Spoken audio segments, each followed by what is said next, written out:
Hello there guys, Erica Hargaden here, certified child sleep consultant with my private practice Babog. I'm the creator of the Sleep Series, which is an online child sleep program based around my 7 steps to better sleep to get you closer to your family sleep goals. And I'm a mum of 3, so there's very little that I haven't experienced myself on the sleep front. And I had my own sleep ninja in my first child that very much inspired what I now do in helping families achieve the gift of sleep in their own houses. So today I wanted to talk to you about the 3 most frequently asked questions that come to me around child sleep.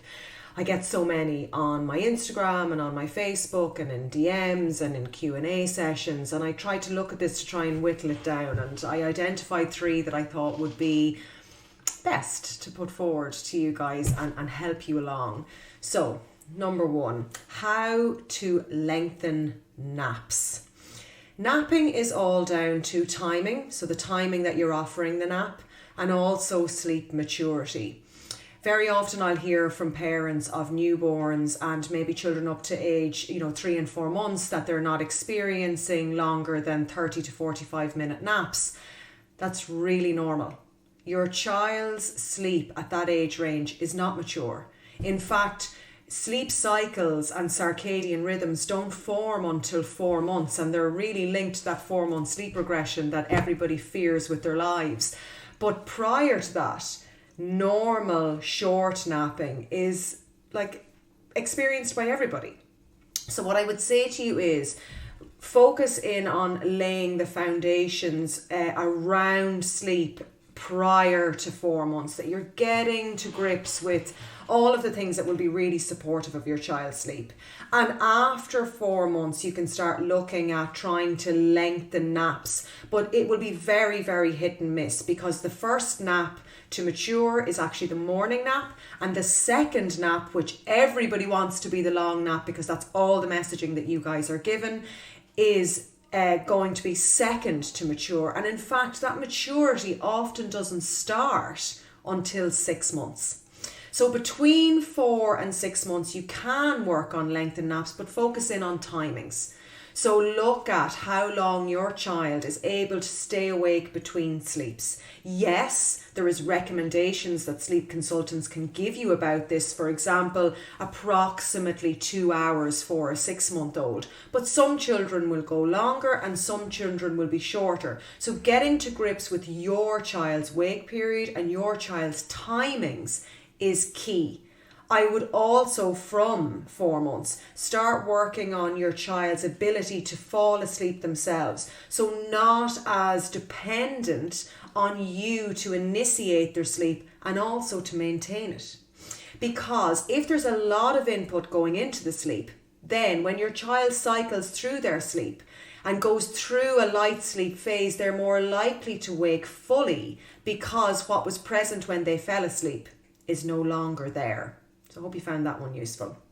Number 2, how do you achieve an earlier bedtime? So again, you'll all hear about a 7 to 7 routine, and that's what everybody should be aiming for. And yes, from maybe 4 to 6 months onwards, your child, because the circadian rhythms have formed, will be able to go on a 7 to 7 routine. However, you might be in a pattern that brings bedtime closer to 9 or 10 o'clock.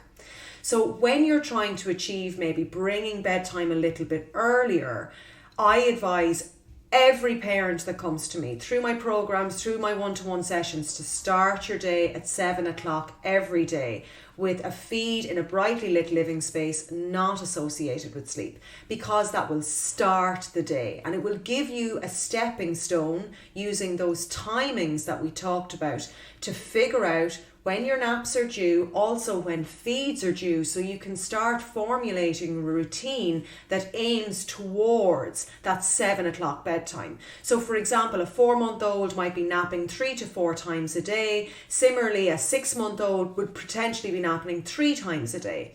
So you're aiming towards those structures to get you to 7 o'clock. So rather than focusing in on the night time or the evening time, focus on the start of the day. And that will help you work out the pattern to get you to that earlier bedtime.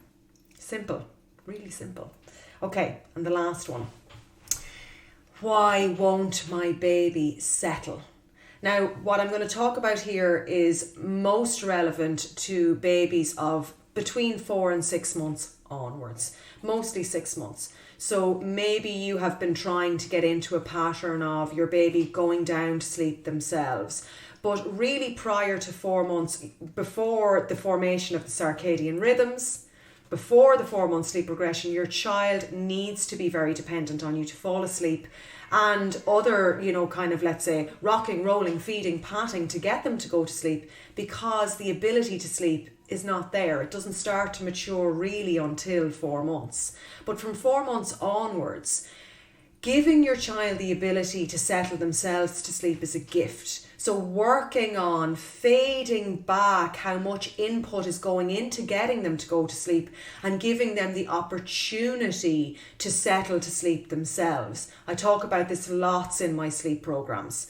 So a lot of parents go, well, if I put my baby down, they're going to cry. Absolutely. If you change the goalposts drastically, your child is absolutely going to be frustrated because they don't know what to do. So rather than doing that, start fading things back gently and slowly and being supportive.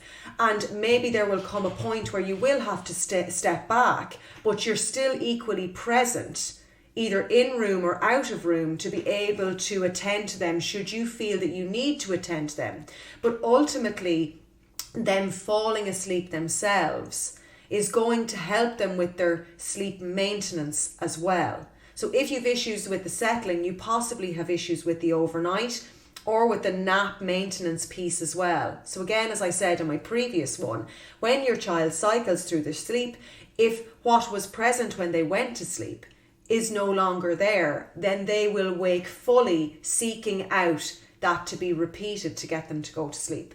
So taking your time with pulling things back a little bit is important so that they have the skill set to fall asleep themselves, because sleep is very much something that does need to have some moulding put behind it. Yes, there's definitely some unicorn babies out there. I got one, but not everybody even gets one that just does this themselves. But most often, 90% of children need to have some moulding put around their sleep. The other piece is timings, and I've referred to this already. So if you are offering sleep at a time frame where your child maybe is showing signs of tiredness, but the drive for sleep is not behind it, so the hormones related to sleep, melatonin particularly, then they will not find it easy to initiate sleep themselves. Also, if they've gone beyond their wake period and beyond their sleep phase, then cortisol will be very high in their systems, which fights with melatonin and makes it even more difficult for the child to fall asleep. So really watching those timings is key when it comes to trying to get your baby to settle. So guys, I hope you found that useful. If you want to learn more about me, check out babogue.com. Thanks a mil.